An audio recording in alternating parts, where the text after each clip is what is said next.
Everybody, welcome to Five Guys on Live. It is a pleasure to have you back with us for another week of deep discussion around the topics that are currently shaping our world. We are very fortunate to have two guests here with us tonight, joining Vince and CJ and myself. Rodney is doing something amazing in LA. I don't know what he's doing, but Rodney, if you're out there watching or whenever you do watch, best of luck to you guys. Speed in the journey. So congratulations to Rodney. We know that whatever it is that you're doing is going to be something that will be of benefit to not only your life, but to God's kingdom here on earth. And with that being said, we have two guests. We have the one and the only King Darius Williams joining us again. Darius, welcome back. Good evening. It is great to have you with us. You were my guest twice. Now you're CJ's guest, and I think that's leading to speculation about you coming on full time. So we'll see when the time comes. We also have joining with us for the very first time the one and only Q Jackson. Q, welcome to Five Guys on Live. Thank you, guys. I appreciate it. I'm looking forward to an amazing conversation. I think it will be a good one. We do have a very full show that we're going to use and engage in. And so with that being said, Q and Darius, this is what we're going to do tonight to start us off. And we definitely want all of our guests who are at home to join us in this activity. So this is what we're going to do. You're both going to get to ask myself, Vince, and CJ an either or question with no explanation that can follow with it. Now you get to decide what the dichotomous choice will be. An example could be Beyonce or Rihanna, Whitney or Mariah, Monica or Brandy, Twix or Snickers. It can be whatever. It could be peach or eggplant. Whatever you decide that you want to do as the either or dichotomous choice, you both get that option. So, Darius, since you have been here on several occasions, you have responsibility of going first. Give us your dichotomy and then tell us who you want to answer it. And then, Q, you would do the same. Okay, so I'm doing just one, or am I doing one per person? Would you like to do one per person? No, I mean, it's up to you. This is y'all's show. I'm just glad to be a guest. Well, as you know, as a guest, this is our gift to you. So we are going to let you get to do one per person if you like. Okay, well, I'll start with you, Zach. And my question it's a good thing I think on my feet. You said what? It's a good thing I think on my feet. Okay, because I always go to you first when you do this. So I need to know. I'll give you an easy one. Let's do this. Candace or Karen? Candace. It's always going to be Candace. Candace or Karen? Candace. Okay. I think it's irrelevant in this conversation. All right, Vince. I'd like to know red velvet cheesecake or sweet potato praline cheesecake. Sweet potato praline cheesecake. Okay. And then CJ, shade room or neighborhood talk? Well, the neighborhood talk came from someone from the shade room, so. I said the neighborhood talk came from someone who was working at the shade room. So the shade room. But the neighborhood talk always posts before the shade room. They always pick up the neighborhood talk. You're right, but you also got to think that the guy who came from the shade room, who started the neighborhood talk, you know what I'm saying? Like, he came from the shade room, so I'm going to say shade room. Did he come from the shade room or did the shade room come from him? He was working for the shade room, and then he started his own thing. If they can't manage their business without taking his post, who came from home? Okay, that's enough. I'm rolling with the shade room. Okay, you go. There were rules. There were rules clearly provided. You're right, Zach. I'm so sorry. And CJ violated the rule. The rule was no explanation. You're right. So the shade room. I violated. So the shade room. And so with that, Q, take it away, my friend. All right, so I'm going to start with Mr. Violator right here. So CJ, Nene Leakes or Candy Burris? Nene Leakes, of course. Okay. Zach, we're going to go with, let's see, Kamala Harris or Hillary Clinton? Hillary Clinton. Didn't think you were gonna answer like that. Okay, I didn't let's either. see. Vince, we're gonna go with you.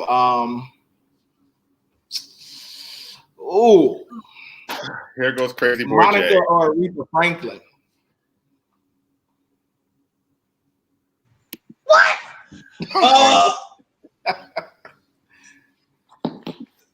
Monica. Are you serious? Did you say Monica? He is very serious. Darius, we're gonna go with you now. Housewives of Potomac or Housewives of Atlanta? Atlanta. Potomac. Oh, you tried it.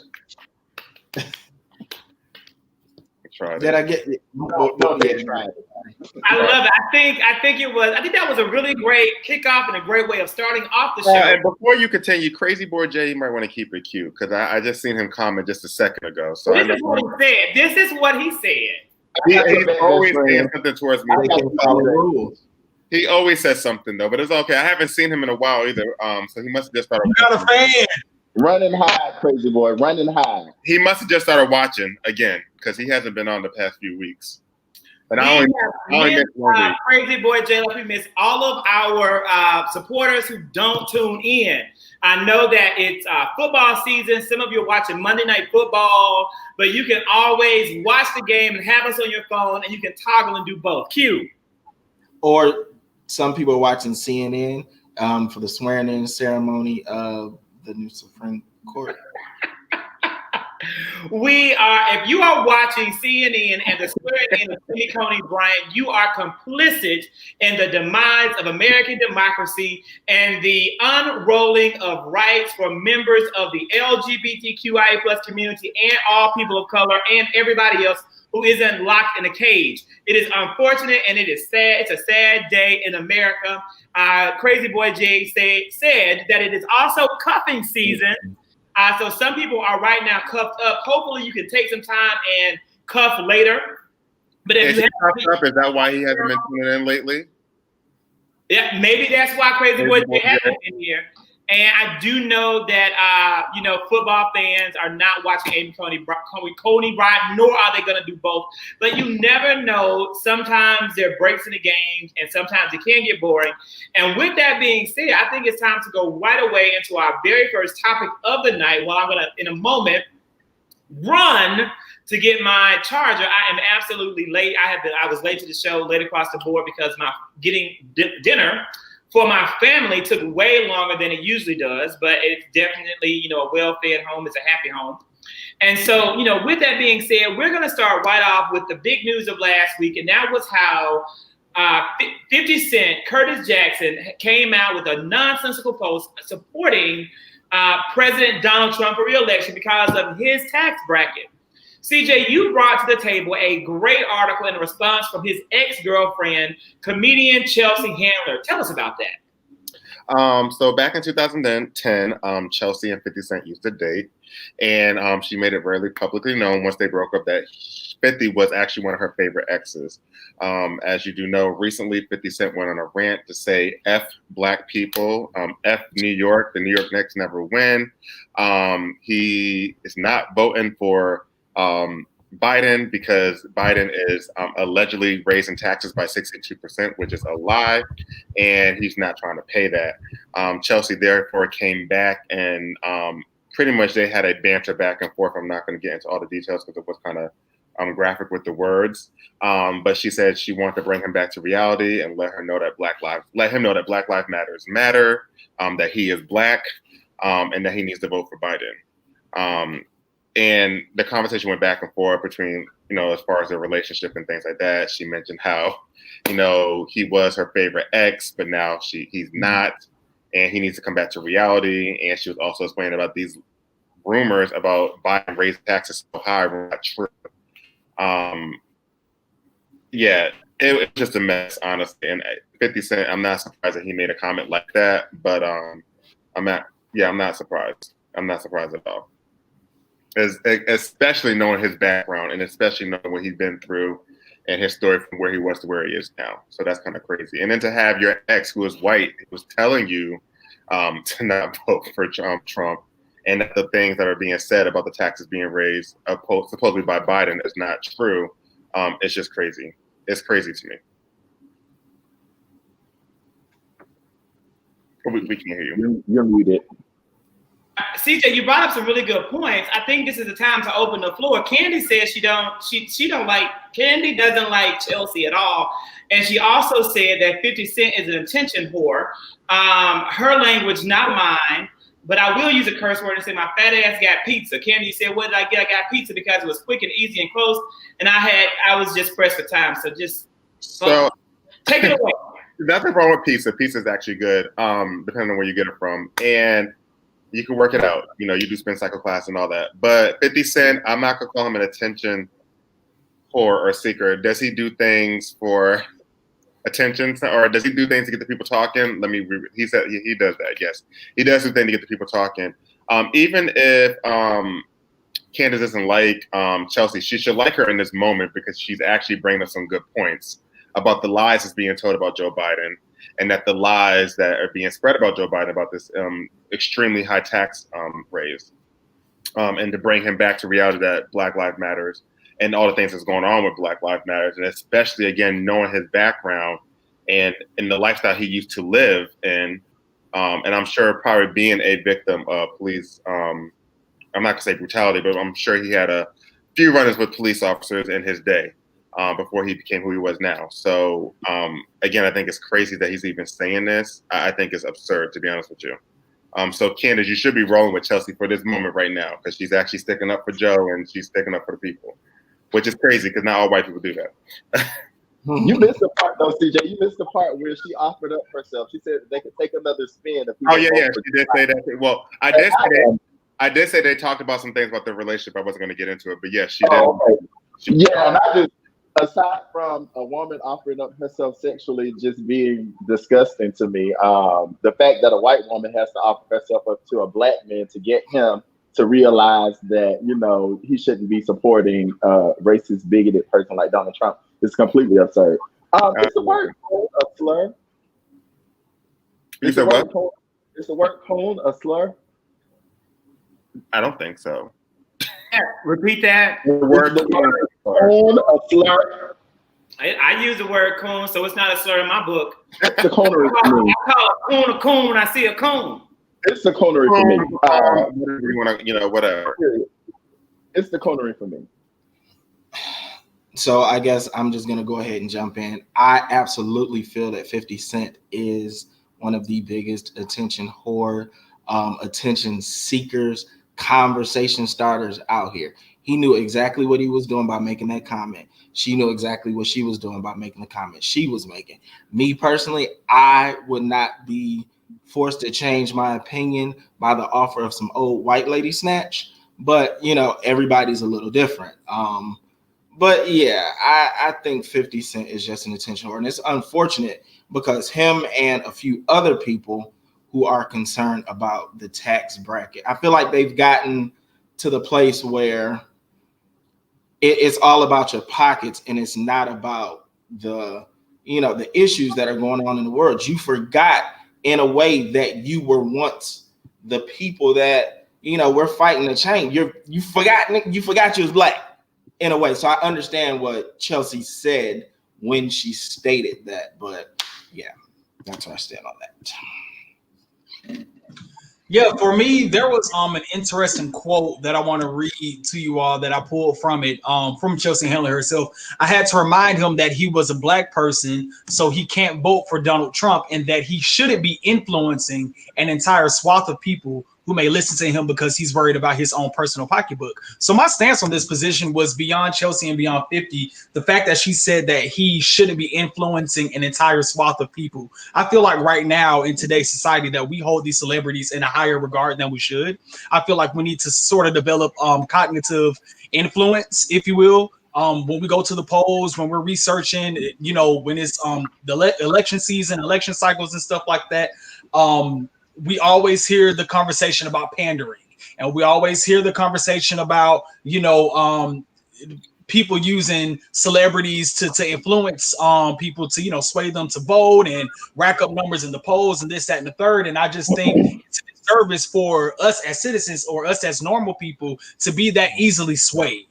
You know, or I don't want to say be that easy. Well, I'll say that because I feel like there is a good percentage of people that vote wherever the wind blows. If Beyonce come out and say do this, we gonna have people that's gonna say it because gonna vote because that's what Beyonce says. So I really want to just remind people and encourage people to be informed, not influenced. And we have to really make sure that we are not putting so much investment in what these celebrities are doing, because at the end of the day, he making $400,000 plus. He's in that tax bracket. A lot of us, a great percentage of us, are not yet in that moment. So regardless of if it was anybody else in the Republican Party or whoever opposing party that was going for this position, he's still looking at it from his benefit, which sucks, but that at the end of the day, that's what he's looking at it from. So I think, again, I have to reiterate, please be encouraged to be informed, not influenced, and stop giving all these celebrities this clout over your own judgment. I think that's very vital.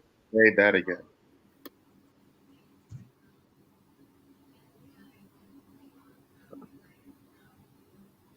It was also the math for me. I think that he said that he didn't want to become 20 Cent. And if you take no, I think she said that he's gonna become 20 Cent. I think that's what she said. No, he said that he didn't want to be 20 Cent. But if you take 62% of 50 cents, it's actually 19 cents. So I hope that he also gets a math lesson out of this at some point. I also want to add really quickly, going back to the Chelsea Handler conversation. I like Chelsea Handler. I've been a fan of her since she had her the little show she was on I think Entertainment Network or what have you. You know, she's very honest. She has that very dry sense of humor, and that works for me. But I want to say maybe the past 2 years or so, she's maybe not had a narrative change, but she has really immersed herself in and been honest about her white privilege. And she has used that honesty and knowing about her white privilege to further the conversation around just how the Black community has always just been affected in a disparaging way in so many different facets. So she has a really good documentary on Netflix called Hello Privilege, It's Me, Chelsea. And one particular story of it is when she was, I think, in high school or college, she had a Black boyfriend. They used to smoke weed together. They got pulled over. She actually had the weed on herself, but the cops arrested the boyfriend and took him to jail. And she talks about that story. So I think even her as a white woman standing up to 50 Cent, speaking out about these issues, it does move the needle forward in terms of the Black community and just giving us more, you know, alliance, if you will. I think that's a great move for her. So I like Chelsea Handler. So one thing, as Chelsea Handler has expressed her support of Vice President Biden, and 50 Cent has expressed his support of Donald Trump, we had happening last week the final presidential debate. And there has, you know, first off, let's just open the floor. And gentlemen, did you, you know, if you were able to watch the debate, do you feel as though it made a difference in the minds of the American voter? Okay. So from what I've seen of it, I do believe that some minds were changed. I do believe this also was a little bit more structured as far as them being able to get their point across. But I do believe that people did pay more attention to this because this was the final. And I do believe that some people did change their decision to vote for Biden and not Trump. I do believe that just because of the conversations and things that are being said, and how, once again, Trump was derailing the conversations, not answering the questions, making excuses. So I do believe that, yes. Honestly, we're a week and a day away from the November 3rd election. And at this point, we've seen who Trump is since the moment that he took the stage at the Republican National Convention, however long ago that was. And so if anyone needed to be convinced any further that Trump was not the answer, then I'm not sure that a single night of debate could change what he's done over the past over 1,000 days. So I don't know. I'm hoping that people use their brains, because I did see a very ignorant post that one of my former colleagues posted saying she was comparing the tax plan of Joe Biden to everybody in the everyone, like it was some stupid comparison to like a grade point average thing. Like, okay, you make a 100, and the principal decides that they want to share your grade with everyone, and so they give 20 points to this person and 20 points to that person, and now you can't be valedictorian anymore because you've given out. And I'm like, girl, this is the stupidest shit I've ever heard in my life. Like, Darius, I hope you really took the time to get your former colleague informed, because if this former colleague an educator? No, she's not. Okay, she's not. So does this former colleague make more than $200,000 a year? To your knowledge? To my knowledge, she's selling houses, but I haven't seen her sell one. But I'm not counting anybody's pockets. She very well may make more. Here's the thing. In America, a family that makes more than $400,000 a year will have an increase in their taxes. And I'm not going to lie. 39% tax rate is ridiculous. It's ridiculous. It is. That is too much. To think that I'm paying $40 for every $100 I get, it is too much. I'm also angry about that. But here's the bottom line for everybody in America who is complaining about the tax part. It is a proposed plan from a presidential candidate. Joe Biden is not president. In order for Joe Biden to pass anything, it's going to have to go through congressional approval. That's the budget process. When Donald J. Trump wanted, Donald J. Trump's first presidential budget included massive funding cuts for people with disabilities. Massive. He pretty much wanted to wipe out SSI payments to people that had true disabilities. The very first budget decimated schools. It decimated federal funding for school systems. The very first budget slashed so many governmental agencies and so many things, including the Office of the National Pandemic Response, that it was a cut to the bone. Most of that budget didn't make it. It never made it. You still have SSI, you still have the Affordable Care Act in some form. So even though Joe Biden is saying he wants to raise my taxes to $39 per $100, there is no guarantee that that's going to happen. And I know I'm going to do all I can to fight, because I paid $35. I cursed once, I might have to curse again. And I can live with that. I can accept the fact that my $35 for every $100 that I make supports schools, and it supports public services that makes our world a better place. But I'm not going to be able to give you no $4 more, Joe. Not me. I know you asked earlier, just to kind of go back. So as far as like with the final debate, that people, changed their opinion. I also think if people watch the Donald J. Trump town hall meeting, I think people changed their opinions with that as well. I did actually watch the town hall meeting, and they were bringing up people that were Democrats, some that were Republican, or vice versa, or some that were just truly in between. And I kind of feel like even with those answers, the responses that he was giving people was just not clear and precise. And I think he lost a lot of people's, votes that night, in my opinion. Pissed me off that there was one black girl in the back there. You can see her shaking her head to everything that he kept saying. I really wanted to get in the screen and smack her.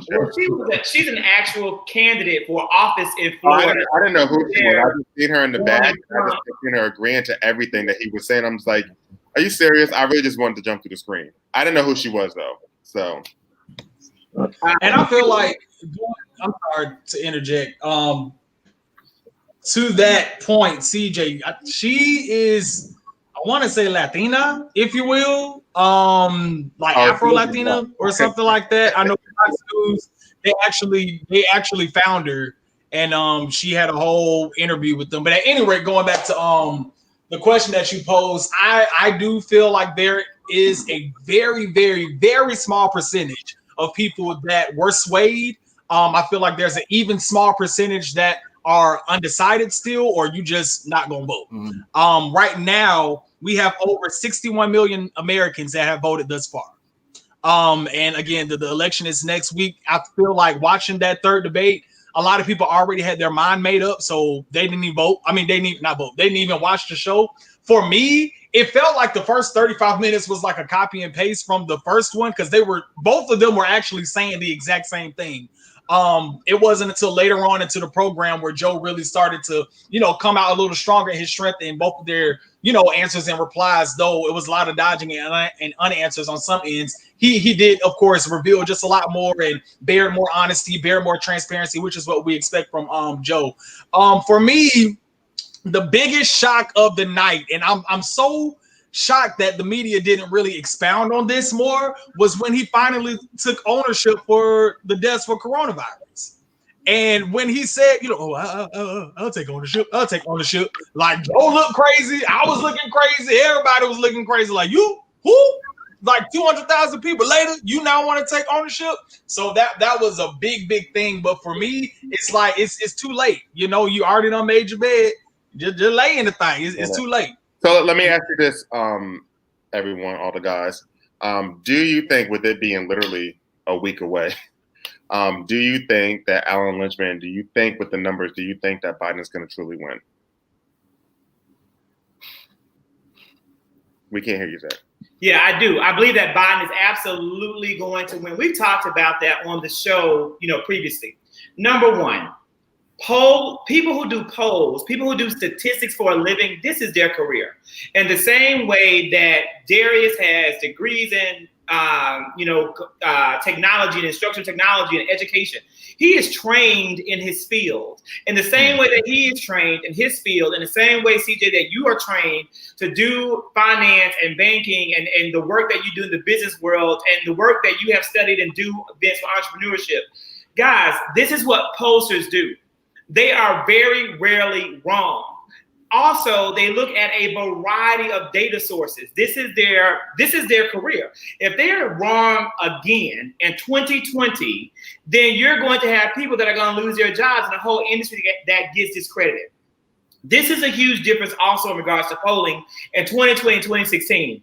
In 2016, people were not digging deeply into the polls to understand beyond the national polls. National polls showed Hillary Clinton up by plus 4 points. Hillary Clinton won the popular vote by 3 million votes. So she was still up in those margins.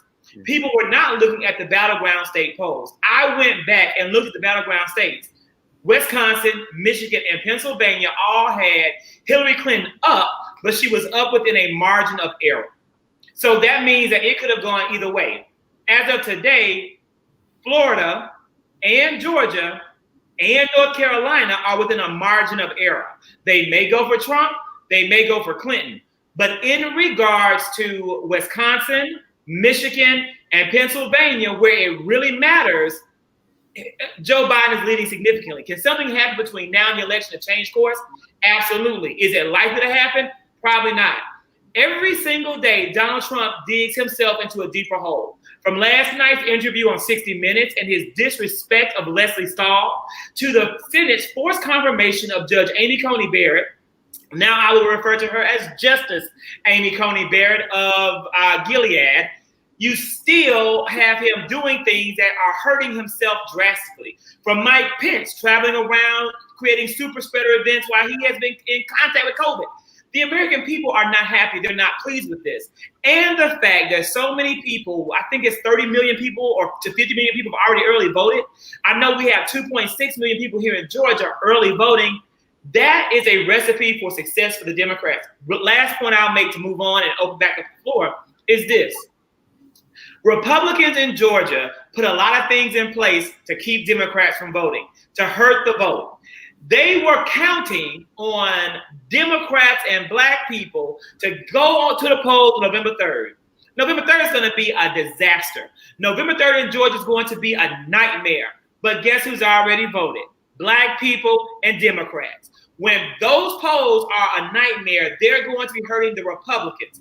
They're going to make Republicans who are already on the fence, who are like, Donald Trump won, probably is going to lose, and Donald Trump may not have a chance of winning. Do you think they're going to stay in those lines all day to vote for Donald Trump when they already are on the fence about him anyway? We are determined to get Donald Trump out of office. We are going to stand in those polls. We have done it. People have stood in line 8 and 12 hours in Fulton County and in Cobb County and Gwinnett County previously. TJ said you stood in line 4 hours to vote. the Republicans aren't going to do that because they've never had to experience it. And I don't think they have the care and that much love in their heart for Donald J. Trump to put that sacrifice into place. I also want to say to Candy, she said she just voted in Cobb County recently. She was in and out. So if you haven't voted, now is the time to do so. Many early voters voted last week. The lines are much shorter. The wait times are significantly decreased. Do not wait until election day. If you are an early voter and you haven't done an absentee ballot and you plan to get online, please go and do so this week. Just get it over with. It's going to be better for our nation. Now, let me go ahead and jump in real quick. So I appreciate you guys for not telling me to make sure I answer any question that is politically motivated prior to Zach, because clearly there's nothing else to say. So thank you guys for informing me right tonight. Long story short, so my opinion is yes, I feel that Joe Biden personally will win, because I do feel like the American people are tired of the show and they're ready for some true leadership. Do I feel that Joe Biden is the right guy? Absolutely not. I also, truthfully, I don't feel like Joe Biden is long for the world. So I feel like Kamala Harris will be the next president of the United States. I'm not saying that. I'm just saying that he's not long for this world. I truthfully did not have a lot of faith in Joe Biden at some points during this presidential campaign, but it is what it is. I've already voted. I voted for Joe. I voted for Kamala. I voted for them pretty much because of her. So let's back up now, because you were a little. You, as Candy said, Candy does not like it when we don't sound clear. She's like, "You're very choppy." She said, "You're very choppy," but now you're clear. So there must have been like a moment. It happens. It happens to me every week. That's why I was also another reason late. I had to do some stuff with my internet, and I went and bought I'm on a different computer that has a stronger modem, and I have a better router. So Q, do me a favor, unmute and tell me this. Repeat this for me, Q. Unmute. Now you said that you think Joe may not be long for this world. Yeah. So I'm gonna tell you. The first debate, the first presidential debate, Joe, I felt like he showed his age, and I was not comfortable with what I saw. I understand it was the big back and forth. It was the bully over here that's already the president that was voicing his opinion, and he was over talking Joe, and he was loud, and he was this, and he was that. But I just felt like Joe couldn't gain his footing to get him back. There were so many opportunities that I felt like he missed to say what he needed to say to Trump. There were conversations that they were having, and the things that he was saying or the thoughts that he was processing, he couldn't get them out. And I'm just like, yeah, that reminded you of that old family member that's just kind of, you can tell that they're getting old, and you feel like they're kind of, losing their way. So at that point, I did not have faith in Joe. I feel like this last debate, yes. On the first debate, Donald Trump wasn't allowing him to even speak because Donald Trump is a rude ignoramus, and he was continuously interrupting him on purpose. Joe Biden has a lifelong stutter. And Donald Trump knows that by interrupting him, he's breaking his chain of thought, and people who are not familiar with his cognitive disability as a stutterer won't understand what he was doing. That was what Donald Trump wanted to do. I guess it must have worked, but I don't think that takes away from what I have seen as a significantly sharper candidate. Joe Biden in that moment, when I saw what I saw in that moment, I didn't have confidence with him in that moment. As far as him being a stutterer, that's something that I learned a little bit afterwards. I didn't know that, or wasn't privy to that information at that moment. So when I saw what I saw, he reminded me of an older person that didn't have it together. But now, go ahead. Aside from the stutter, my grandmother used to always say that when you argue with a fool, the onlookers won't be able to tell who the fool is. And so I feel like some of the things that Trump was saying, aside from them being very just salacious and off the wall and over the top, I'm sitting up here going back and forth with you about stuff that I know not to be true. then it makes it seem like there's some air of guilt or there's some defensiveness about it, then people will look at you and say, like, oh, well, he really got Joe and he said that. I really thought that the laugh and the like, get out of here and the shut up, man, I thought that was a little more effective than him actually trying to engage in an argument that he was not going to win because he was not about to go for the gutter like Donald Trump would do. So I think it was less, even with the stutter, I think it was less about that and more about not wanting to engage with the food. You know what?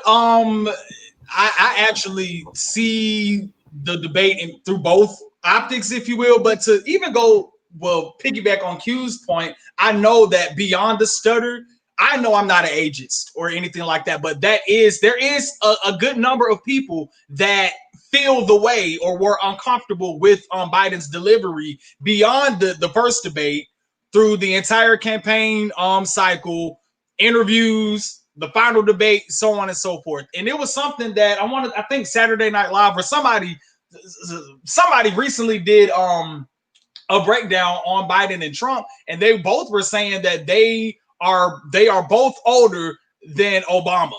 They are both older than George W. Bush. Like, they are both old. Like, it was some significant, things on past presidents, if you will.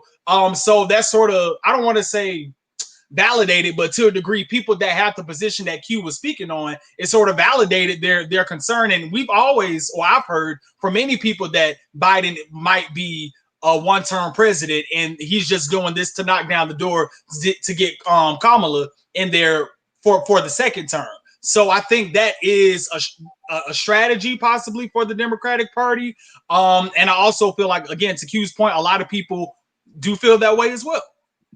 Yeah, I agree. I do. I agree with that. I don't think, here's the thing. Here's the background real quick. Joe Biden doesn't need to be president of the United States of America to solidify his place in American history. He was the vice president of the first Black president of this nation. Joe Biden did a number of things, including he was the leader of economic reform under the Obama administration. He brought this nation back from the brink of absolute financial ruin and disaster. His place in American history was solidified. Joe Biden came, and Joe Biden went into the vice presidency as one of the lowest paid government officials in terms of net worth in America. And he then had increased earning potential after having been vice president, writing a book, becoming a professor, to where he was finally went from a $200,000 net worth to a multi-million-dollar net worth. There was nothing in this for him left to achieve and gain. This man could have stayed at home with his grandchildren and his wife, who is younger and more attractive, and enjoy ice cream. He could have done that. However, and he's a Scorpio, so I know how this man works. I know how he thinks. Joe Biden came back in the game because the American people need him at this moment. We need a democratically elected president that's a Democrat. And he may be one of the only people that could have beaten Donald Trump because he has connections that go across the aisles. Kamala, Elizabeth Warren, Bernie Sanders could not have brought along the coalition of support that Joe Biden got. Let's make no mistake about that. Don't forget that piece of either. For all the young people that were all about Bernie Sanders, Democrats in office don't even like Bernie Sanders. Democrats don't like Bernie Sanders. There is no way Bernie Sanders would have gotten support of Cindy McCain, John Kasich, or George W. Bush. He wouldn't have gotten it. Right now, people are painting Joe Biden as a socialist. And this man is a freaking moderate. He is in the darn middle. This man is as close to being Republican conservative as you can be of all the candidates. You got Joe Biden as a moderate. You got Kamala Harris as a liberal. You have Bernie Sanders as a progressive. That's the order, with Pete Buttigieg falling right between Joe and Kamala, but much closer to Joe. Elizabeth Warren coming right before Bernie, but after Kamala. There is no way that anybody else would have had any chance in heck of beating Donald Trump. And that's what this is ultimately about. So regardless of his age, you know what? I would rather have a 78-year-old man be president of the United States than a white supremacist. Period, point blank. And to me, there is no more room for discussion about that piece of it. But you know what there's room for discussion around? There's a lot of room around, and let's go to a fun topic. Vince, there's a lot of room for discussion around Lovecraft Country. And we'll talk about, without talking about no spoilers, you can't give away any plot points, you can't give away any points. But we can talk about what we think of the show and should people watch the show or not. Vince, take it away. Okay, well, since you gave me those parameters, let me try to reword my opening statement. But basically, I submitted the article, and there was a quote in the article. Y'all know I love quotes. In regards to Lovecraft Country, and it basically states it's a horror story before the monsters even show up. Racism being the horror. And I think that was the brilliance of the entire series for me. I thought that it spoke volumes. For me, it was sort of like a Glory meets Stranger Things, Selma meets Stranger Things, however you want to look at it. A lot of my friends and peers say it was sort of like a fantasy world of vengeance, if you will. You know, if Black people were to have superpowers, if you will, back in the Jim Crow era, how would that have played out in history? You know, I think that was an interesting spin that they brought just to that mindset.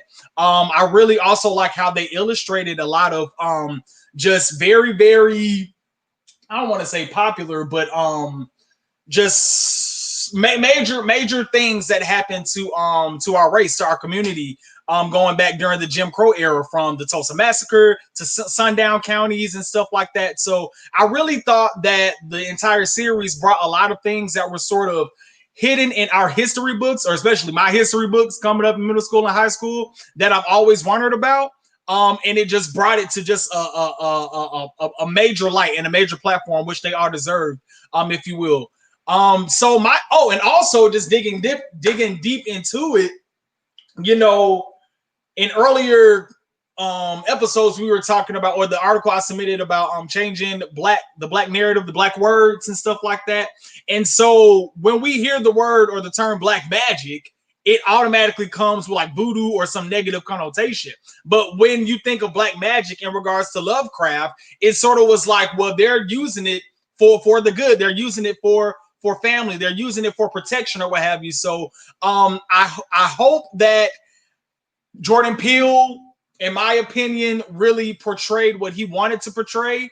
I think it was a success in terms of just having Black people in horror, if you will, playing in these parts, playing these stories. You know, we really don't see that a lot, if you will. I dare say it was maybe like 3 to 4 or 5, maybe like Tales in the Hood and some other movies that's sort of ventured around Black people owning horror films. And it was another thing that they said is that when you see Black people in other horror films or scary movies, we always play the cartoonish character or the person that died first. You know, it's never the hero. It's never, you know, all these other things. So my question that I definitely wanted to pose to you all, because there is definitely a greater picture in Lovecraft Country, is do you think that this is good for our community in regards to the film and television world? Do you think that Jordan Peele and his team accomplished what it set out to do, or was it a flop?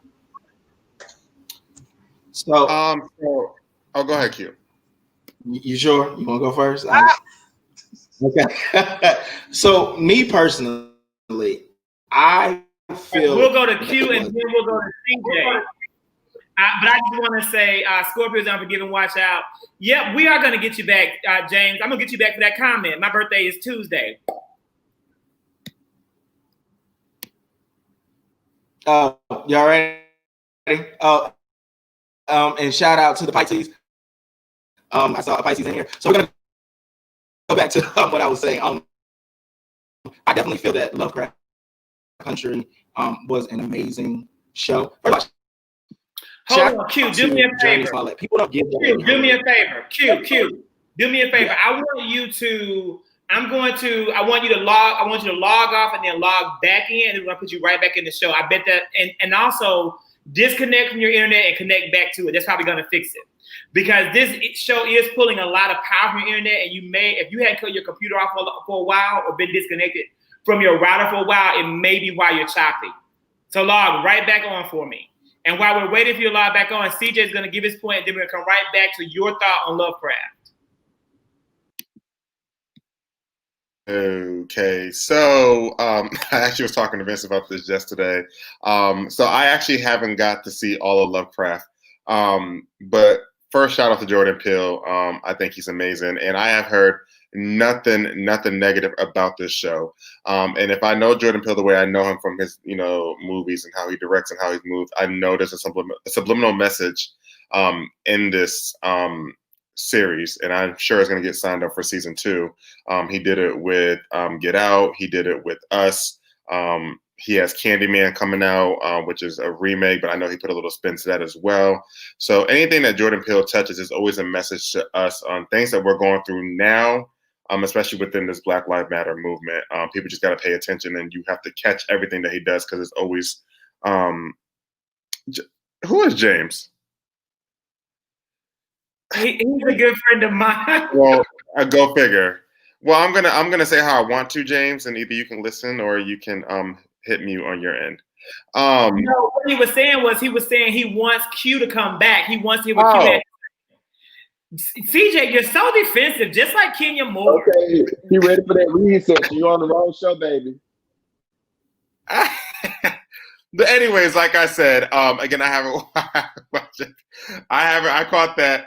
There's I haven't watched it. I'm gonna finish watching it. Again, Jordan Peele, I know there's a message behind it. And to answer your question, Vince, I do think that Jordan Peele, anytime he touches anything, he puts a message out there. So that's all I have to say about Jordan Peele. And I am gonna finish watching it. And so we're gonna go over to Q. And while Q comes in, Candy, Jordan Peele is an executive producer along with J.J. Abrams. J.J. Abrams is a white guy. He did Lost. So he's not the writer of the show. Those Black women are the writers and directors, but he put the money up to make this happen and bring it to the screen. Q. Can you guys hear me now? Am I Perfectly. choppy? Yeah, it worked. No issues at all. All right, now let me get it in before Xfinity and Comcast start acting up. All right, so I absolutely think that Lovecraft Country was an amazing show. It was one of the best things I feel that 2020 gave us. Y'all can still hear me? Okay. I feel that it's one of the best things 2020 gave us. I want to definitely shout out Journey Solid. A lot of people don't give that lady her roses, but whatever role she's in, she absolutely kills in every role she is in, and this is no exception. I absolutely feel that the show, it brought something different to what we're used to seeing. It's us in the limelight telling a story from our perspective. Like Vince was saying earlier, the horror stories with Black people in them were told, but they were told from a different perspective, and we played a different character. You didn't really see the Black people playing the heroes and every part in the show. So for the people out there who have not seen it, watch it. I'm sure HBO Max had a 7-day subscription trial or something like that. Get it. It's a very good show. And James, you asked for Q-Pack, and that's what you got. So yeah, it's kind of like, you did a great job, Q. So it's kind of like Joe Biden talking. So we just make the best of it. We know that things are being said. James, we know that good things are being said. You asked. No. Q, we know you're a Pisces, and I know Pisces. So this is all love, and we love you. I am the word. Yep. So we go from there, and I want to say this because this is a good time to talk about for those who haven't watched the show.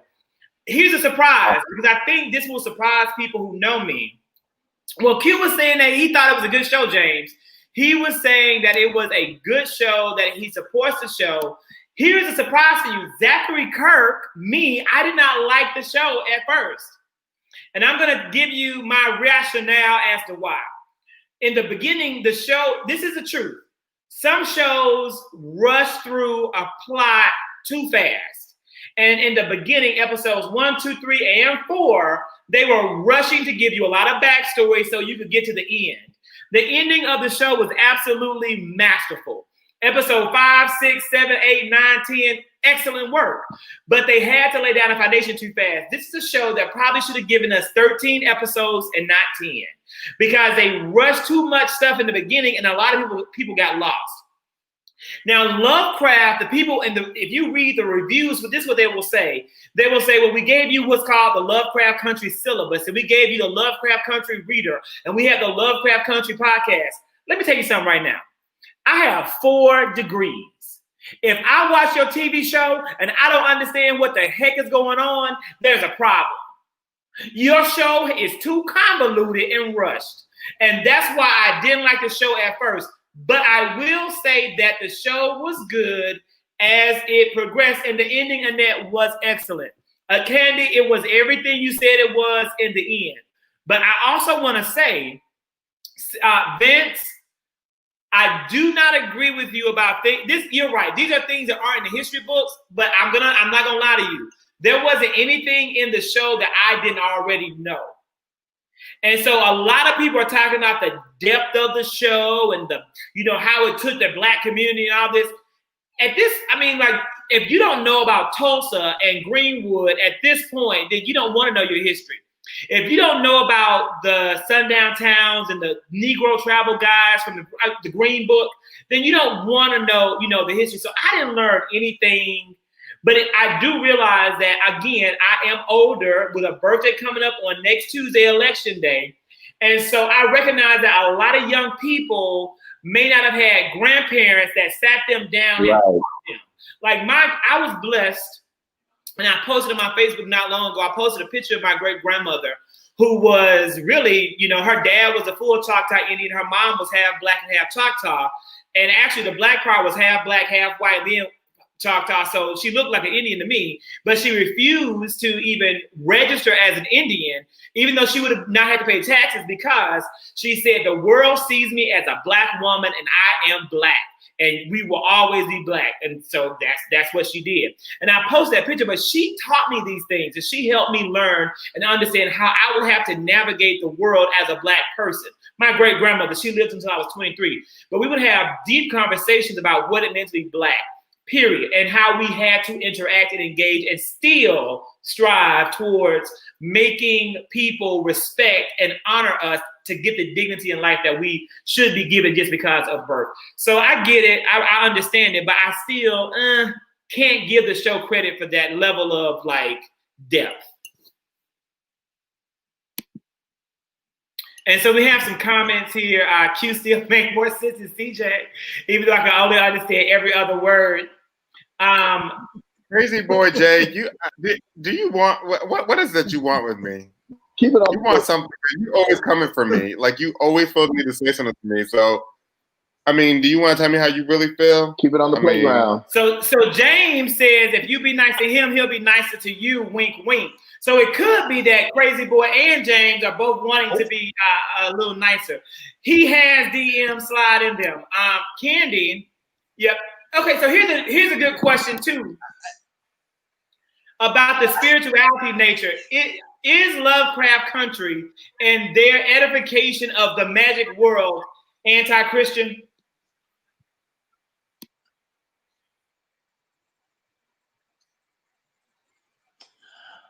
I don't think so. I really didn't think too deep into it. Honestly, I look at sci-fi for what it is.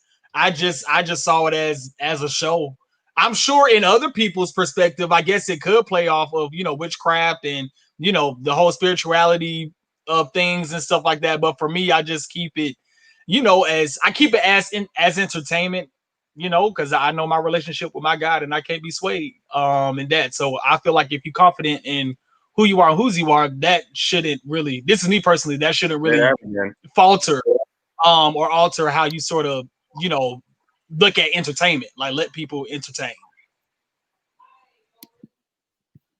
And that's all well and good. I won't be watching it. I also didn't watch Harry Potter.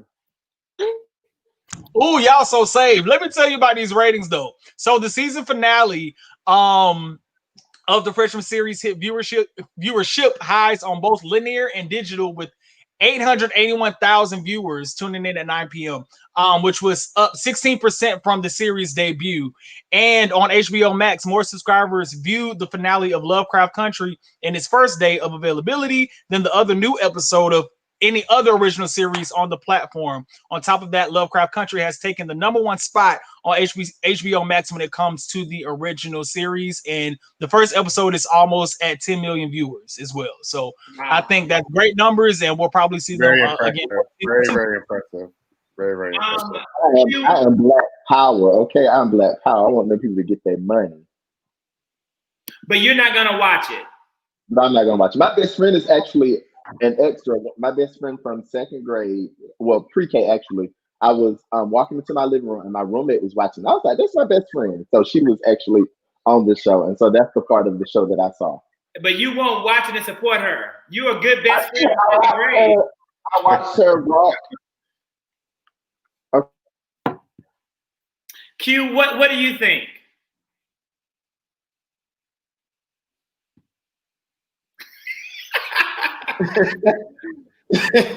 I agree with what everything that Vince said. Okay, and so I'm gonna be honest. I'm gonna be honest, and we're getting, it is hard to watch, Rhonda. It is hard to watch, but this is what I like. I do like the fact that it's getting high viewership, and that means that white people are watching the show. You don't have 800,000 Black people watching HBO Max. So I'm thankful that it's a mixed audience, because people need to learn these things and learn how these things happen. I knew it because I was taught it at a young age, but a lot of people were not. And I think it's really important that they get educated about the show. I do believe that the show has encouraged an uptick in a type of Black spirituality that may be contrary to Christianity. Let me give you my evidence. If you go to TikTok right now and you put in a hashtag witch talk, or you put in Black witch TikTok, you put in hoodoo, hashtag hoodoo, you're gonna see a whole lot of Black creators teaching people about the magic of Black people. I'm just saying. And I'm not saying that that's necessarily contrary to Christianity, but I do believe that it is about the gifts that you have, how you use those gifts, and what you ask God to edify. And you can't use those things in a negative way. Literally in the Bible, there's a prayer of, is it a prayer of, it's not supplication, it's a type of prayer that you can learn and do to hurt your enemies. David did them often. David was notorious for praying against his enemies for their downfall, for the people of Israel. You can literally pray to God to hurt people you don't like. And that is where a lot of the negative connotations come in the magic that is there. So it is in the Bible. It can be used against your enemies if you are a follower of Christ. But again, it's nothing that I would want to indulge in. I plead the blood.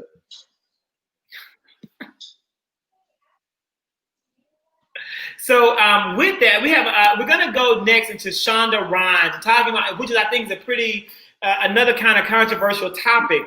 And so, we got a few comments in here. Yes, it is, Candice, in the Psalms. It's a type of prayer. It's not a prayer of supplication, but maybe it is. Maybe that's what it's called, a prayer of supplication. Prayer of punishment for the wicked.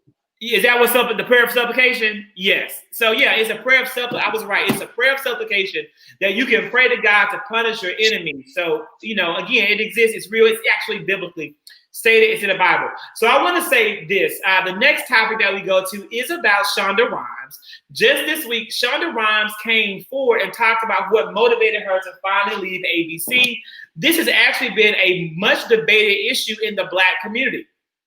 Shonda Rhimes said that she left ABC because she could not get an extra pass to Disneyland. As an ABC employee, it is a perk that they receive passes to Disneyland. Her sister was coming to town, and they would not honor the extra pass. She first asked for a pass, and they wouldn't give it. They finally gave it. Then they didn't want to honor it, and that was for her a final straw to leave the company. Gentlemen, did Shonda Rhimes stand up for her rights and get what she was owed and asking for that pass, or was she really going too far to violate company policy? I mean, so from what I read, it seems as though she was actually at the park with the pass, and the pass did not work. And at the point that she called to see why the pass did not work, their response was, "Haven't you gotten enough?" First of all, I don't care what I've gotten. Don't send me on a dummy mission to a park, and then when I get to the front of the line, the pass does not work. Above anything, that is absolutely embarrassing. I have been in a line to go to a Beyonce concert before, and I bought tickets off of what's the name of the thing? Like Stub, whatever it is. Ticketmaster? Not Ticketmaster. It was one of the resale. StubHub? Yeah, StubHub. And we got to the front of the line. Never forget, it was the day my grandmother passed away. And my friend was like, "Come on, let's just go. Let's just go." We get to the front of the line, and the ticket is a fake. And there's nothing more irritating than to get to the front of the line and your ticket not work. And so I don't think that, I think it was more about the principle. Don't send me on a dummy mission. And that day I ended up spending a lot of money on some tickets, but it was just the fact that I was more so embarrassed than anything. So I don't think that she was being extra. I think that when people mishandle you, you have a right to decide how you respond to that.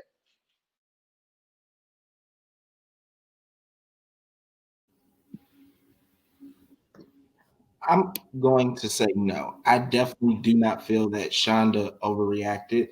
From what I read, the relationship with her and ABC was kind of souring anyway. She was getting to a place where she felt like her worth was not really appreciated. And that for her, the ticket at the park was the final straw for her. At that point, she realized what she deserved. She looked back on everything that she had felt over the time and the years, and it was like, okay, I need to go ahead and do what I need to do for me and my brand. I brought so much to you, but I'm asking you for something so small, and you're making such a big deal out of it. So she did what she felt she had to do in order to protect her brands, in order to protect her personal integrity, and she did what she needed to do for herself. So I definitely don't think she overreacted. Your sound was much better, Q. Your sound was amazing. Yeah, I definitely agree with what Darius and Q said. I want to say that in the article it listed that her shows brought in $2 billion in revenue for ABC, and y'all tripping over 100 whatever some odd dollars for this ticket, and then like Darius said, post a question, well, don't you have enough? And like again for her and just me as well, it's the principle of it. I agree. It's the principle of it all. Oh, and real quickly, so also to that, I really like speaking of the principle, Michelle Elman, she tweeted, "It's not about the ticket, it's about the principle. It demonstrates a lack of appreciation for the amount of money she has made for the network. Shonda Rhimes made Thursday nights the least she deserves is the damn Disneyland ticket." Now, I do also want to go back to last week's episode when we talked about Diddy and the Black Party. So at the end of that interview, Darius, I don't know if you remember this, when he said that himself, Oprah, LeBron, Jay-Z, they still get treated like the quote unquote help, or they still get treated like the minority. You can think about Jay-Z being robbed those Grammys for 444, LeBron being told to shut up and dribble. And I think those scenarios also prompted Tyler Perry to do what he do while everybody was fighting for a seat at the table, talking about hashtag Oscars so white, if we remember that time. I said, y'all to do that, and then I'll go fight for my own in Atlanta, and we see Tyler Perry Studios, by Lakewood right now. So I think that this was a perfect time for Shonda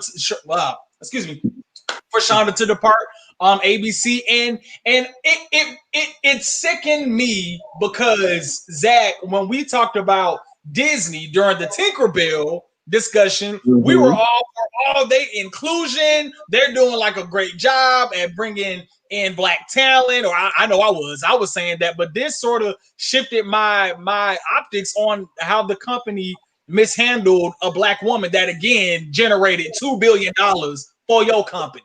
Like I thought it was ABC that were giving her tickets to Disneyland. It's the same company. It's the parent company. Okay, gotcha. Disney owns ABC and Marvel Studios. It's all the same. I will say this. Now, let me, I'm going to be give the opposite argument because it needs to be given. I'm going to tell you why. So actually this morning I wrote for my website, 3+1 Media, we do every week the Up, Down, the Clown, and the Best of Us. And I literally wrote a very nice passage about Shonda Rhimes being the recipient of this week's The Best of Us for what she did and coming out and telling us this, because Black people need to know what ABC and Disney did. I am 100% in agreement with what you said. When I posted, Vince, the flyer in my Facebook stories, one of my good friends and the mother of my goddaughter called me from work. I will not say her name, but you know, if you know me, you know my goddaughter Riley and her mommy. Her mother called me, good friend, and she was livid because she knew that I was supporting Shonda Rhimes, and she doesn't agree. She had an opposite argument. I told her to, tune in, but she's probably asleep. She didn't make it through. She was here earlier, but she probably didn't make it to this part of the conversation. She says that when you make that amount of money that Shonda Rhimes makes, continuously asking for freebies is absolutely inappropriate. $150 ticket is very achievable and very doable. And she says that may have closed the door for other Black women and opportunities because of how Shonda Rhimes acted over a $150 ticket when she makes multiple millions of dollars a year. I thought about what she said, and then she also said that if the company policy is this is a perk for you, no family members, and if that is stated in the policy, you can't violate that or change that for any Black person, any white person, or anybody in between. Because if you do that, every celebrity that works for ABC and Disney, and there are many of them that do, will want that perk. At what point do they say, no matter who you are, this is the rule, and you know you can afford more, do you own it and you accept it? I thought that was a very compelling argument about the opposite argument. And here, and again, I mean, Christian, this is what Tiffany told me to tell you. Because I said the same thing. I said, well, Karen does it, Beth does it, Martha does it. What you're really trying to say is that you would assume that there are white people who get extra passes. But we don't know that. We have no proof that Disney gives anybody anything extra.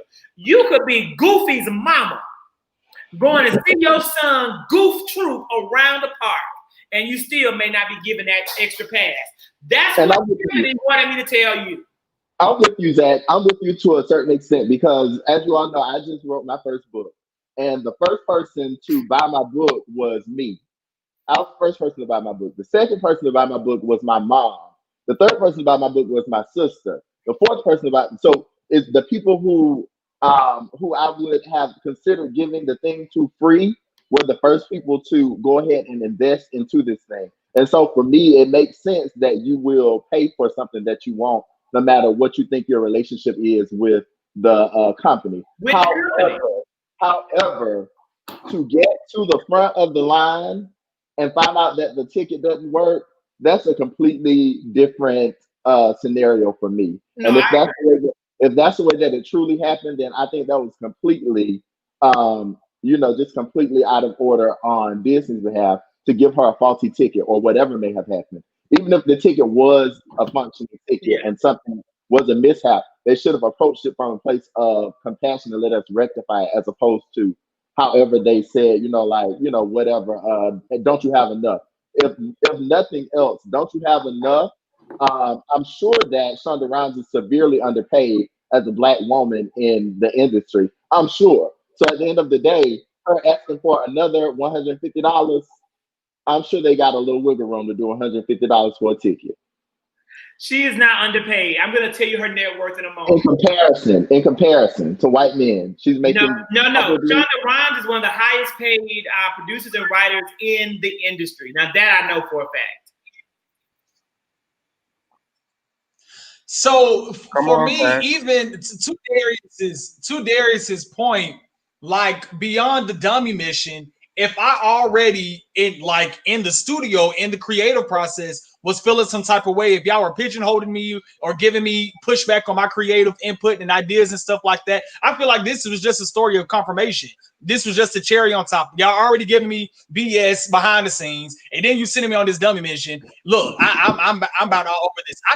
I see that argument because I thought of that perspective as well, but I think there was so much that happened to the prelude of it before she got to the park that sort of, made me understand where she was coming from. If she just went to the park and was happy-go-lucky and ABC and Disney was giving her all that she wanted, her dreams is coming true, and she was doing whatever she was supposed to do, whatever she needed to do, then cool, I get that argument. But if she was feeling some type of way prior to that, and it was already executive control and creative control and all that stuff beforehand, then yeah, this was the cherry on top, I feel. And to be honest, it was probably her time to leave. It was all within God's divine order. It was her time. It was her time to go. If you're leaving a lucrative job over $150 ticket, of course there were other things that were at play. There were other things and other factors that were encouraging your choice. So it was her time to go. And I'm glad she did, because now she's moving over to Netflix. They gave her a $300 million deal. And we know that her creativity is going to foster, grow, and I'm sure it's going to create other opportunities for people of color in the industry. And so that is the plus. That is the plus. So, I just wanted to give that opposite perspective. That really does kind of wrap up the major articles and the major stories that we wanted to cover on today's Five Guys on Live. I want to open the floor to see if there are any other topics that you guys wanted to share or discuss or bring to the table. I know CJ gets real antsy when it's time to go. Here you go. You just couldn't help yourself, could you? You were grimacing. You were grimacing like Grimace. No, I was actually doing that because I thought there was a topic that we missed, but I guess it was an older topic, so that was my mistake, so never mind. Well, it was about politics, and people said, we've had enough. I'm sorry, I didn't mean to. I thought it was something about the coronavirus spike up. Vince didn't pick that. Okay. I could have sworn. Am I bugging, or did I see something about it? We said we'll talk about it when y'all folks get it. Oh, whatever. Whatever. I know I seen it though. I know someone posted it. I think you posted it. It was posted. Okay.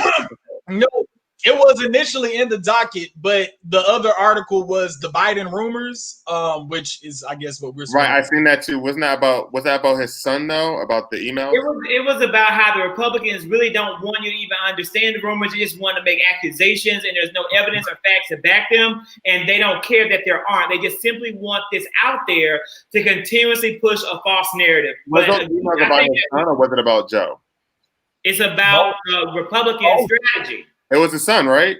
Yes, his son, Hunter Biden. Okay, I thought so. Okay. I wouldn't care if he was doing lines off of the Washington Memorial. At this point, we just got to get rid of Trump. Right. But no. I will say, so since we're not really talking about, just to touch upon it real quick, I did read the article about the coronavirus, and some cities are going back to some cities are actually going back to phase one. I know Chicago is. They're closing down clubs and bars, I think they said, unless they serve food. In New York, I have a good friend of mine that actually lives in Newark, Jersey, and they're actually, everything is shut down except for essential shopping, like grocery stores. I don't know if it's effective today or Monday, but they are back in lockdown. And Atlanta needs to be too. Yeah, I sent Zach a video this morning from CBS News. Paris, France, actually has a curfew. So at 9 p.m., everybody's indoors. Like, they did a whole tour of the city of Paris, and it was like the rapture had came. Yeah, we'll never get there, as we should get there, but we're not. But that's another story. It is, I think, yes, we had on Friday and Saturday, we had the two highest days of COVID increase in the history of the COVID-19 crisis in America. The majority of the increase is now happening in the Rust Belt, as well as the West, the Mountain West is what it's called, the Mountain West. So it is unfortunate. I am for limiting movement. I am for limiting movement. However, we can't limit movement because of the financial breaking point that it will hurt American families. And there's no one to blame for that except for the people that we have elected, that have been elected to serve us in the House and the Senate. Absolutely. In places like France and Italy and Canada, they can lock down because people aren't going to starve because they have actual economic support for their citizens. Here, when we could have had the Senate debating all night for a stimulus, they were fighting to push through Judge Amy Coney Barrett. Yet and still, on my timeline tomorrow, some black man is going to post some nonsense as to why they're voting for Donald Trump. I don't think a curfew would hurt us, though. I mean, if the grocery stores are open and stuff, which as long as it'll shut, here you go. Of course, a hookah lounge with Corona all on the walls. And you know, cut it out. You know, I can't with you. Whatever. Like I said, there's events going on here in Atlanta, large events going on here in Atlanta, and I'm just like, no one's wearing masks. No one's social distancing. Hell, people don't even social distancing when they're in the freaking grocery lines. They're like so close to each other. Me personally, I'm like more than 6 feet away. So it's crazy. I don't think it's ever going to happen here. I don't. I don't think we're going to shut down, but we need to shut down. And we do need to have an actual stimulus that comes through. Candy said about $4,000 per family, and that's correct. In the House plan that was originally passed by the House of Representatives under Democratic leader Nancy Pelosi, every person would have gotten an automatic $1,200 check, mama and daddy. They would have also gotten $1,200 per child. So if like my sister would have gotten $1,200 for her. My brother-in-law Robert would have gotten $1,200, and then it would have been $1,200 for their 3 children. And that would have been enough money to probably make it until we get this coronavirus under control in the country, but we're not going to. Cases are going up across the country in red states and blue states. And unfortunately, I think it's not going to get any better. Christian said people don't wear condoms. Why wear a mask? Oh, God. Really? So if I may interject, and this is something I really want to say something to that comment, but go ahead, Vince. I did want to post this in a prior episode or 2 ago. Herd immunity. That story came out maybe about 2-3 weeks ago in regards to what Trump and the Republicans were wanting to happen, and I feel like it is actually beginning to manifest anyway. So herd immunity, it occurs when a large portion of a community, the herd, becomes immune to a disease, making the spread of disease from person to person unlikely. As a result, the whole community becomes protected, not just those who are immune. And this is something that Donald Trump was willing and pushing for us to do, and I just feel like we're walking in it. We're not walking in it. Let me tell you why that's not true. Georgia, we walking in it. Thank you. You're wrong. Before you say anything, that's inaccurate. Let me explain why you're absolutely wrong. 90% of people in the United States of America have not contracted COVID-19. We see 2.8 million people having COVID-19. I want you to take the number of people in the United States and do the math to get the percent. We're not even at 90% of people having contracted the virus. Here's the thing. In order for you to have herd immunity from COVID-19 or any other illness, 60% to 80% of people have to have already contracted it. Do you know how many more people in this country have to get COVID-19 and then live or die because of COVID-19 in order for us to get herd immunity? That was false science from Donald Trump and was absolutely misleading people, and it has misled many people. That is not true. Google it, research it. I know this for a fact. So many people have come on MSNBC to debunk and let me to inform the people of herd immunity. We're nowhere close to it. Donald Trump back in June talked about the nation of Sweden. And he cited Sweden for never locking down. And he said, we need to be like the Swedish model. Google Sweden today to see their death rate. They lead the European Union. See the amount of people that have contracted the virus. And guess what? They never locked down, and they're nowhere near herd immunity either.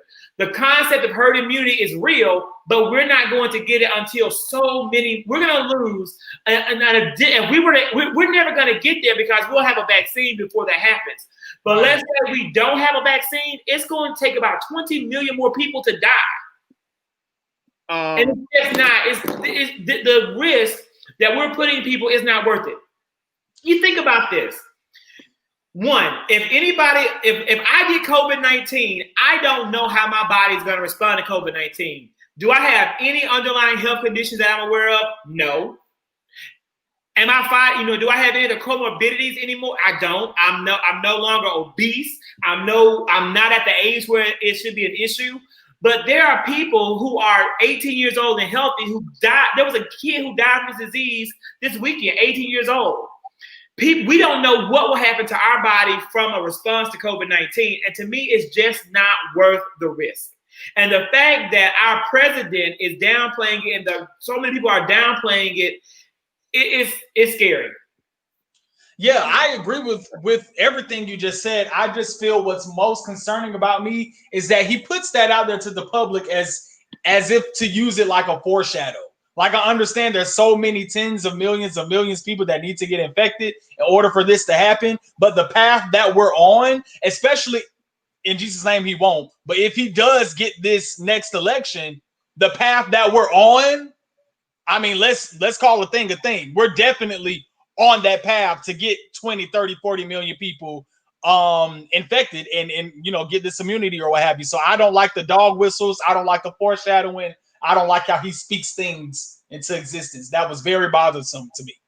That's the point I was trying to come at. His days are numbered. But what's unfortunate is that once Vice President Biden is elected, he is going to go. I think it's hard. Like, I couldn't be Joe Biden. I couldn't be the man who inherited the worst economic situation in American history in a decade and turn it around to now come and re-inherit that same disaster. Donald Trump undid 8 years of American progress. America is more divided than it's ever been. America is more full of hate than it's ever been. America is more full of Islamic phobia, homophobia, racism than ever before. Everything that was done by Obama and Biden has been undone by Trump. And here Biden comes to inherit again. I promise you, I will be at home with my wife eating ice cream. Because that's his favorite food. And I wouldn't be here. I wouldn't be doing it. Well, Zach, you made a very valid point. Vince, I also agree with you as well. But I was trying to say something prior to all that. Christian, I think that's his name, had mentioned, he said, why wear a mask? People don't wear condoms. You sound effing foolish for even saying that. First of all, sex is a choice. You don't have to have sex, okay? First of all, you have to go outside. You have to get groceries, okay? You need to get deodorant and personal products and hygiene equipment, soap, and all the other stuff. You have to do things like that, okay? You have to go to work to make a living, which means you might have to go outside. Not everyone has the option to work from home. So for you to even make that statement, I hope you was being funny, but it was a bad analogy. Get this crazy boy up out of here. Who is this? Right. Who knows him? Get your niece. I feel like he's the Mo. Like, he just, no picture, like, no nothing. Like, well, last week, Zach called him a red bot. He said he's sitting in a cave in Siberia. That's what Zach said. It was a different guy. That was a different guy. Like, who are you? Like, they might be where is he even located at? Like, where is he? Like, okay. First of all, it was sarcasm, but you didn't put no laugh out loud next to it, Christian, so we can't tell if it was sarcasm or not. You just said a statement. He didn't do what, CJ? He said the statement. He didn't put no laugh out loud, no nothing. So it appeared as if he just said it to be saying it, like you had no sense.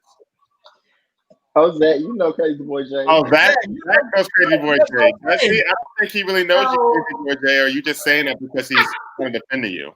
It's probably Jay. No, stop it. I do know Jay. I do know Crazy Boy Jay. I have always known Crazy Boy Jay. Now, and since Crazy Boy Jay wants to call it out, Crazy Boy Jay was at a hookah lounge last night, and he saw one of our cast members at the hookah lounge. Our cast members have been getting around. I know who it was. And they have been spotted without wearing masks, and I'm going to leave it at that. We have two cast members. I know who it was because I saw them. See, there are two cast members of this show. There's two cast members of the show who were seen this weekend who were not wearing masks in public. I'm gonna leave it at that. I'm not saying who y'all are. I had my mask on, but I saw one of them without a mask on. I said, "Nice to meet you." So Crazy Boy is the secret police for Five Guys. He's the secret police. And he said, "I pull up." Wait a minute. So you said you see pull up where? I ain't Crazy Boy. I'm about that like pull up. Right. First of all, you got someone here in Southside College Park. I think that's Vince. Second of all, pull up. Where do you live at, Al? Where do you live at?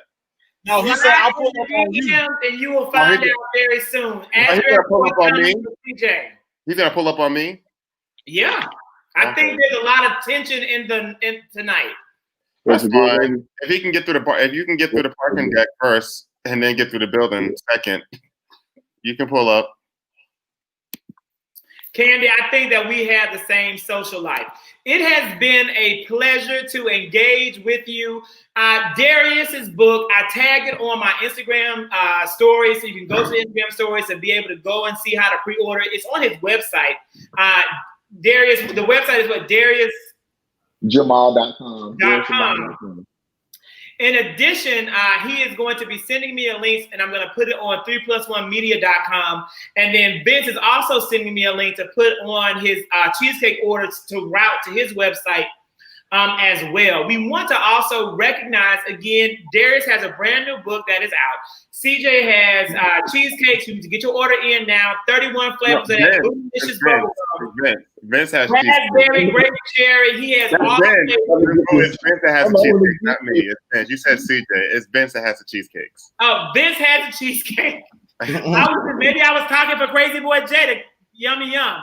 So with the cheesecakes, you got over 30 flavors. Vince said that he said that his favorite flavor was the butter pecan praline. Sweet potato praline, because the two that he gave the options. That was the one my preference between those two. Yeah. And CJ is a Sagittarius. He's a Sagittarius. So so you said CJ's name again, but Vince is I'm a Sagittarius too as well, but Vince is a Sagittarius. I was talking to you, CJ. Candy asked for you a Cancer. Oh, yeah. I'm a Sag, yes. And so that's the book, CJ's favorite day. I am going to get my copy of the book soon on Thursday, and I will let everyone know a wonderful review of that book. There are other books that I won't be reviewing publicly, but that is one of the books that I will be reviewing publicly so that you guys can know exactly what I think of CJ's favorite day. You try And Vince has it's 30 different flavors. Vince, what is your favorite flavor? So my favorite flavor is the apple fritter. The apple, really? Sagittarius. Oh, okay, we got Sagittarius in the building. Say that again. There's a lot of Sagittarius out there. Let me say this: I'm going to try I might try that peach fritter. And so, Candy, I think what I'm gonna do, Candy, I'm gonna get one of the cheesecakes and bring it to spin class on Saturday to honor all of the October, November birthdays, so you can try it. I actually have tried two flavors. I had got the pineapple upside down cheesecake, and I also got the what was the first one? The strawberry. The white chocolate strawberry. White chocolate strawberry was the first one I got. Then I secondly got the pineapple upside down cheesecake, and they were both. Q really loves the. I love the Krispy Kreme cheesecake. If you're gonna go to spin class and work it out, that is like the absolute best one to get. It makes you feel guilty, but then you feel all tingly inside. So I would definitely get that. They said that's how Vince be having people feeling. With the cheesecake? His cheesecakes are good. His cheesecakes are good. I like I said, I ordered like 2 weeks back to back. They were really good. And so we I think I'm not gonna eat it immediately after. I would wait, but I think the point is that everybody gets it, they get their slice and they'll take it because it is gonna be. You can't if you eat after this spin class. You know, you will probably throw up because it's too much in your stomach. You can't really handle much. You get real dizzy. So with that being said, again, Darius, we want you to order his book. Vince, order a cheesecake. And CJ, just this past weekend, our local big deal celebrity did CJ did an actual sit down with the one and the only, his mentor mentor, role model, and everything he aspires to be on the show, Lanithia Leaks. CJ, tell us about your Nene experience. We don't know I mean, you've seen this. I mean, if you haven't seen the Shade Room or all the other blogs, has been trending today. She has something great coming up. That's pretty much all I can say. Just be on the lookout for a show called The Read Session. It's gonna be something great, something big, something nice, something dope. What she's doing for the community and how she's trying to help other people, I think, is amazing. Put people on this platform. So that's all I can really say. She's amazing. She's everything I thought she would be. That's my twin sister. We have the same birthday, so. Sagittarius all day. I want to say this. I want to publicly go on the record, and I'm gonna actually make my face big to say what I'm about to. This is a big deal. On this show, Five Guys on Live, Zachary Kirk has not been kind to Lanithia Leaks. I have talked about her because I do not like her brand of entertainment, nor her brand of I just haven't been a fan of Lanithia Leaks' tenure on the show. But see, unlike some people on this show, I'm about loyalty to those who are in my circle. And since Lanithia Leaks gave Clayton, CJ here, an opportunity to be in her platform, I will no longer have anything negative to say about Lanithia Leaks. I will support her because she supported my friend. I really wish they would do the same thing for me, but they won't. They have had to change. They sit here on this live cast and support Monique Goonique Samuels over my baby Candace, who I taught, who I love, who is a part of my life. But I will be when they go low, we go high. So I ain't got no more bad stuff to say about you. Let me say something. Candace, you said Candace, you support Candace, but does Candace support you? I mean, is she putting you on her platform? Don't do it, CJ. Candace and I have a relationship that transcends anything else, and I'm going to leave it at that because it's not about. I don't want anything from Candace. I could talk to Candace about anything I want to talk to her about, and I could have Candace come on this show and do some discussions with us. But guess what? I don't want to ever cross those type of lines. Candace was my former student. You know what she needs me to be? Her former teacher, and that's it. It's like family. When your mama is a celebrity, you need your mama to be your mama. You don't need your mama being anything but your mama. And I am her teacher, like I'm for all my former students, and it's a relationship that will never be mentor, role model, baby, teacher. That's the way it works for educators. Got you. Okay. I got your back. I just want to go ahead, Darius. I got your back because we ain't gonna sit up here as black men and say that it was okay what Monique did. I'm not with the shits at all. I got your back, and my mom want to know what kind of cheesecake she should get me. So you help us out with that too. Okay, so I want to go on record and say I was not defending Monique. I was defending the principal. Again, you ought not say some slick, slanderous, downgrading stuff about me so you won't get your ass beat. Right. That is where I'm People keep missing it. It could have been Elmo, it could have been Barney, it could have been a Twig, it could have been a Nissan Altima. You up here dragging my name through the ground and getting up in my face and your ass gonna get and then ask me, hold on. And then ask me to whoop your ass. I am going to fulfill your request. It will be manifested today. And you will be going to have charges pressed on you. Period. We'll see. I got people for that too. Well, Monique, let's let Monique enjoy her moment. Let her enjoy her last season on the show. She'll be a distant memory, like my favorite housewife, Phaedra Parks, in no time. And I love Phaedra Parks. Happy birthday, Phaedra. This is her birthday tomorrow. It's her birthday. I love Phaedra. But again, the bottom line is it's over and it's gone. We're talking about the Real Housewives of Potomac. Everybody, thank you guys for joining us and have an awesome rest of the week. We'll see you on next Monday. Hey, thank you, Q, for being here. Thank you, Q. Thank you. We can't wait to have you back. Absolutely. I'll make sure Comcast is together so I don't chop out. Well, it's working fine now. I think what had to happen when you logged off and logged back on, I think that fixed it, but it just took a little time to reset. We haven't had any problems. Well, that's I'm good still, to know. I'm still waiting on my contract. Well, you'll be waiting, child. Peach.